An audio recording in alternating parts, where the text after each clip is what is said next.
HD ಕೋಟೆ ಪಟ್ಟಣದ JSS ಮಂಗಳ ಮಂಟಪದಲ್ಲಿ ಅಖಿಲ ಭಾರತ ವೀರಶೈವ ಲಿಂಗಾಯತ ಮಹಾಸಭಾ ಎಚ್ಡಿ ಕೋಟೆ ಘಟಕದ ವತಿಯಿಂದ ಹಮ್ಮಿಕೊಂಡಿದ್ದ ಬಸವೇಶ್ವರ ಜಯಂತಿ ಹಾಗೂ ಪ್ರತಿಭಾ ಪುರಸ್ಕಾರ ಕಾರ್ಯಕ್ರಮದ ಉದ್ಘಾಟನೆ ಮಾಡಿದರು.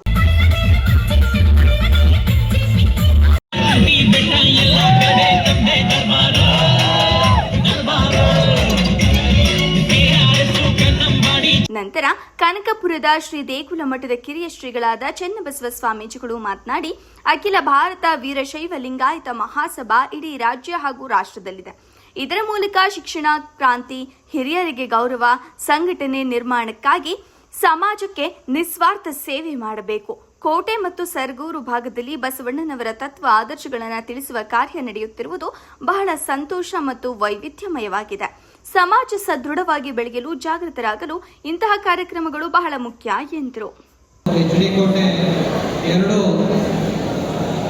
ತಾಲೂಕುಗಳಾದ್ಮೇಲೆ ಎರಡು ಘಟಕಗಳಾಗಿ ಎರಡೂ ಭಾಗಗಳಲ್ಲಿ ಆಚರಣೆ ಆಗ್ತಿರೋದು ಇದು ವಿಶೇಷವಾದಂತಹ ಸಂಗತಿಯಾಗಿದೆ. ಈ ಭಾಗದಲ್ಲಿ ಬಸವಣ್ಣನವರ ಒಂದು ತತ್ವಗಳನ್ನು ಆಚರಣೆ ಮಾಡಬೇಕು ಅನ್ನುವಂತಹ ಉದ್ದೇಶದಿಂದ ಬಸವಾದಿ ಶಿವಶರಣರ ಒಂದು ವಿಚಾರಧಾರೆಗಳನ್ನು ನಿರಂತರವಾಗಿ ಪ್ರಸರಿಸುವಂತಹ ಉದ್ದೇಶದಿಂದ ಅಖಿಲ ಭಾರತ ವೀರಶೈವ ಲಿಂಗಾಯತ ಮಹಾಸಭಾ ಪ್ರತಿ ವರ್ಷವೂ ಕೂಡ ತನ್ನದೇ ಆದಂತಹ ಒಂದು ವಿಶೇಷವಾದಂತಹ ಕಾರ್ಯಕ್ರಮವನ್ನು ವೈವಿಧ್ಯಮಯವಾಗಿ ಹಮ್ಮಿಕೊಂಡಿರುವಂಥದ್ದನ್ನು ಇಡೀ ನಾವು ನಮ್ಮ ಎಲ್ಲ ಭಾಗಗಳಲ್ಲೂ ಕೂಡ ಕಾಣ್ತೀವಿ. ಮೈಸೂರಿನಲ್ಲೂ ಕೂಡ ಎಲ್ಲ ತಾಲೂಕು ಘಟಕಗಳು ಸೇರಿ ಜಿಲ್ಲಾ ಘಟಕಗಳೊಂದಿಗೆ ವಿಶೇಷವಾದಂತಹ ಒಂದು ಆಚರಣೆಯೂ ಕೂಡ ಆಯಿತು. ಕಳೆದ ಕೆಲವು ವರ್ಷಗಳಿಗೆ ಹೋಲಿಸಿದ್ರೆ ಈಗಿನ ಕೆಲವು ವರ್ಷಗಳಲ್ಲಿ ಒಂದು ಜಾಗೃತಿಯ ಒಂದು ವಾತಾವರಣ ಕಾಣ್ತಿದೆ. ಕಳೆದ ಬಾರಿ ಪ್ರದೀಪ್ ಕುಮಾರ್ ಅವರಿದ್ದಾಗಲೂ ಕೂಡ ಮೈಸೂರಿನಲ್ಲಿ ಒಂದು ಕ್ರಾಂತಿಯ ರೀತಿಯಲ್ಲೇ ಬಸವ ಜಯಂತಿ ಆಚರಣೆ ಆದದ್ದನ್ನ ಎಲ್ಲರೂ ಕೂಡ ಕಂಡಿದ್ದೀವಿ. ಇವತ್ತು ಯಾರು ಬಡವರಿದ್ದಾರೆ, ಅವ್ರ ಮಕ್ಕಳು ನಾಳೆ ದಿನ ಚೆನ್ನಾಗಿ ಓದಿ ಒಂದು ಸ್ಟೇಟಸ್ ಬಂದ್ರೆ ನಿಮ್ಮ ಬಡತನ ಹೊರಟೋಗುತ್ತೆ.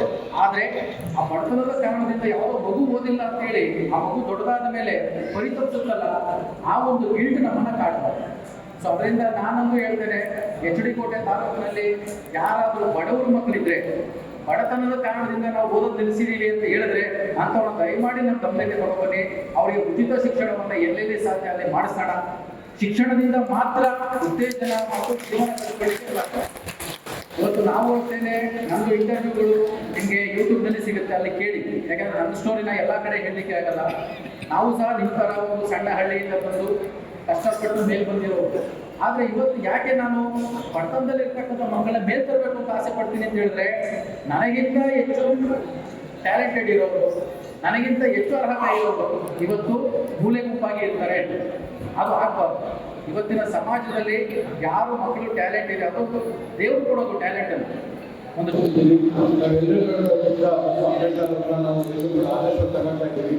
ಹಾಗಾಗಿ ಈ ದಿನ ಮಹಾಸಭೆಗಳ ಎಲ್ಲ ನಮ್ಮ ತಾಲೂಕಿನ ಎಲ್ಲ ಹಾಗಾಗಿ ಸರ್ವಜ್ಞರ ತಾವು ಒಂದು ಬಸವಣ್ಣವ್ರ ಬಗ್ಗೆ ಹೇಳಿದ್ದಾರೆ. ಯಾಕಂದ್ರೆ ಬಸವಣ್ಣವ್ರ ಬಗ್ಗೆ ನಾವೆಲ್ಲ ಹೇಳಿದ್ರಿಂದ ಸರ್ವಜ್ಞರು ಕೂಡ ಒಂದು ಈಗ ನೋಡಿ ನಾವು ತಿರುಪತಿಯಲ್ಲಿ ಕೂಡ ಹೇಳಿದರೆ 6ನೇ ಗುರುವಾಗಿ ತಾವು ಬಸವಲಿಂಗಕ್ಕೆ ಬಂದು ಪರಶಿವಲಿಂಗವನ್ನು ಕಡೆಗಟ್ಟಂತ ಕೊಟ್ಟ ಗುರುವೇ ಬಸವಣ್ಣ ಅಂತ ಹೇಳಿದ್ರು.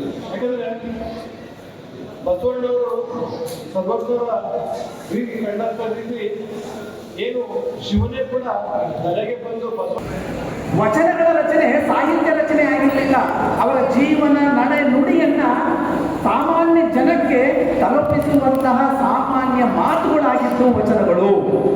ಕನ್ನಡ ಸಾಹಿತ್ಯಕ್ಕೆ ಕೊಟ್ಟಂತಹ ಬಹಳ ಅದ್ಭುತವಾದ ಕೊಡುಗೆ ಒಂದು ಕಡೆ ಆದರೆ, ಮನುಷ್ಯನಿಗೆ ನೀಡಿದಂತಹ ಒಂದು ಅದ್ಭುತ ಸಂದೇಶಗಳು ಕೂಡ ಆಗಿದ್ದು. ಯಾಕೆ ನಮಗೆ ಇವತ್ತು ವಿಶೇಷವಾಗಿ ಇವರು ಕಾಣ್ತಾರೆ ಅಂದರೆ,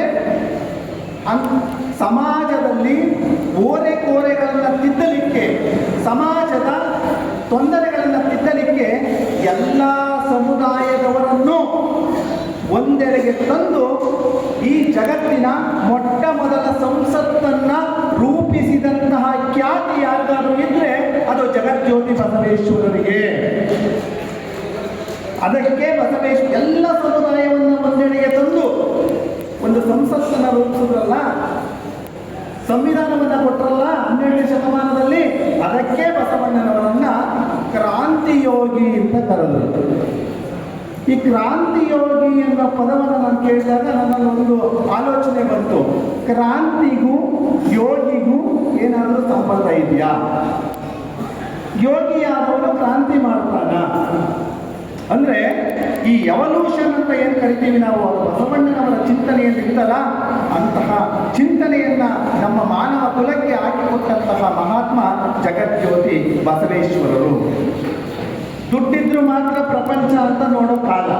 ಅದಕ್ಕೆ ಬಸವಣ್ಣನವರಂತ ಹೇಳಿದರೆ, ಉಳ್ಳವರು ಶಿವಾಲಯವ ಮಾಡುವರು, ನಾನೇನ ಮಾಡಲಿ ಬಡವನಯ್ಯ, ಎನ್ನ ಕಾಲೇ ಕಂಬ ದೇಹವೇ ದೇಗುಲ, ಶಿರವನ್ನ ಕಲಸವಯ್ಯ, ಸ್ಥಾವರ ಕಳಿವುಂಟು ಜಂಗಮ ಕಳಿವಿಲ್ಲ. ನಾವೇನು ಕಣ್ಣಾರ ನೋಡ್ತಾ ಇದ್ದೀವಿ ನೋಡಿ, ಇದೆಲ್ಲದೂ ನಮ್ಮ ಕಣ್ಣಿಗೆ ಏನೇನು ಭೌತಿಕ ವಸ್ತುಗಳು ಕಾಣ್ತವೆ ಅದಕ್ಕೆಲ್ಲದಕ್ಕೂ ಒಂದು ಆಯಸ್ಸಿದೆ, ಹೊರದೋಗುತ್ತೆ. ಆದರೆ ನಾವು ನೋಡದೇ ಇರತಕ್ಕಂಥ ಒಂದು ಶಕ್ತಿ ಇದೆಯಲ್ಲ, ಅದಕ್ಕೆ ಯಾವತ್ತೂ ಸಾವಿಲ್ಲ. ಅದನ್ನೇ ಭಕ್ತಿ ಅಂತ ಕರೆದು ಬಸವಣ್ಣ, ಅದನ್ನೇ ವಿದ್ಯೆ ಅಂತ ಕರೆದು ಬಸವಣ್ಣ. ಆಗಲೇ ಶಿವರಾಜ್ ಅವರು ಹೇಳಿದ್ದು ಅದನ್ನೇ, ಆ ಗಳಿಸಿ ಆ ಸಂಪತ್ತನ್ನು ಬಂಧುಗಳೇ. ಹೀಗೆ ಯಾರು ಹಂಚಬೇಕಾಗಿಲ್ಲ ಸಮಾಜದಲ್ಲಿ. ನನಗೆ ಯಾರೋ ಗಾಢವಾದ